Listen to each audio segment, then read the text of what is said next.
काफी पुरानी बात है। एक राजा के राज में रोज एक सैनिक की हत्या हो रही थी। हत्या भी कहीं युद्ध में नहीं बल्कि राजमहल में हो रही थी।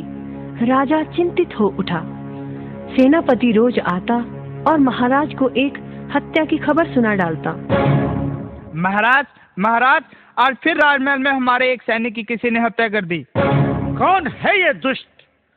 सुरक्षा व्यवस्था कड़ी की जाए। परंतु कोई नतीजा ना निकला। हत्याओं का सिलसिला जारी रहा। हालात दिन प्रतिदिन खराब हो रहे थे। सैनिक राजमहल में पहरा देने से इनकार करने लगे। सेना में विद्रोह होने का खतरा पैदा हो गया। राजा का इकलौता पुत्र राजकुमार प्रियवर्धन शिक्षा पूरी कर महल में पहुंचा। पिता को उदास देखकर कारण पूछा। वह भी चिंतित हो उठा।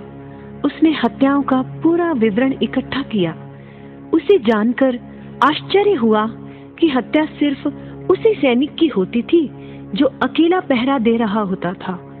इसका मतलब साफ था कि जो कोई भी हत्यारा था वो इकट्ठे सैनिकों का सामना करना नहीं चाहता था।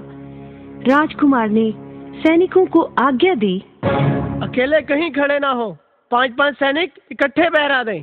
जो आज्ञा छोड़े महाराज। परिणाम सुखद निकला। कई दिन बीत गए, किसी सैनिक की हत्या ना हुई।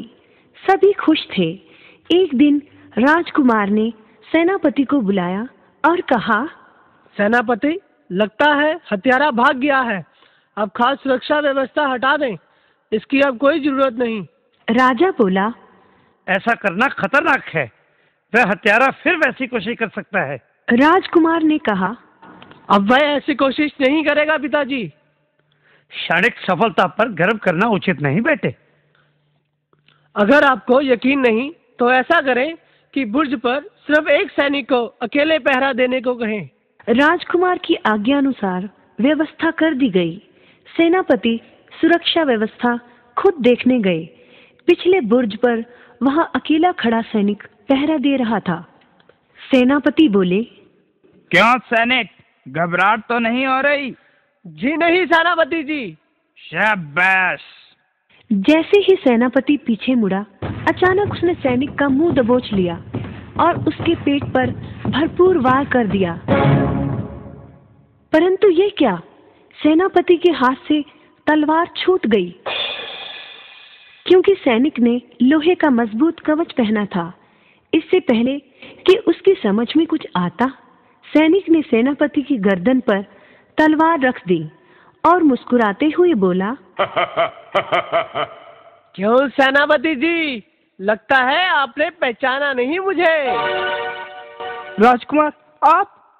सेनापति का चेहरा पीला पड़ गया। मुझे पहले से ही शक था कि हो ना हो आप ही आस्तीन के सांप हैं। मुझे माफ कर दे कुंवर जी। सेनापति को गिरफ्तार कर कारागार में डाल दिया जाए। देखा बच्चों, किसी पर भी सोचे समझे बिना विश्वास नहीं करना चाहिए।